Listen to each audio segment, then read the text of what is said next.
पिछला जन्म में जरूर कोनो अच्छा काम कर ले रहे जे तोहरा जैसा औलाद हमरा के मिले।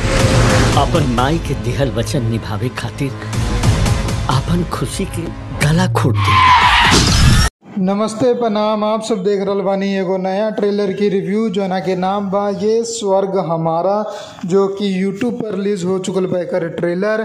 और जोना चैनल पर रिलीज़ भइल बा उ चैनल के नाम बा आर्या डिजिटल। एकर जोन डायरेक्टर बाड़े उ बाड़े मुरारी लालवानी जी, राइटर भी हुए बाड़े, प्रोड्यूसर भी हुए बाड़े। और फिल्म जोन बा एकर ट्रेलर आप लोग जाके देख सकतानी। और बात करी ट्रेलर के क्वालिटी के तो बहुत ही लो क्वालिटी वाला ट्रेलर बनावल गईल बा। कोनो सीन ठीक से ना लेल गईल बा, ना एक्टिंग में कोनो दम बा। और घर ई ट्रेलर के नाम रखल गईल बा ये है स्वर्ग हमारा। कुणाल सिंह जी के अच्छा खासा रोल बा, बाकी एगो दूगो आर्टिस्ट और बाड़े जिनकर अच्छा खासा रोल बा। बाकी के जोन आर्टिस्ट बाड़े उनकर रोल में उतना दम ना बा, कैमरा मैन में उतना दम ना बा कि सही से शॉट ले सको।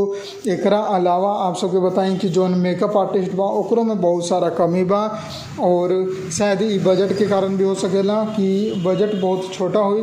लेकिन ई बात हम कहेला चाहता नहीं कि ए से बढ़िया ट्रेलर एडिटिंग और वीडियो एडिटिंग जोन बा वो यूट्यूब वाला वीडियो जोन बनावेला लइका सब उ कर लेवेला। तो उतना ज़्यादा खास हमें ई ट्रेलर पसंद ना आयल बा।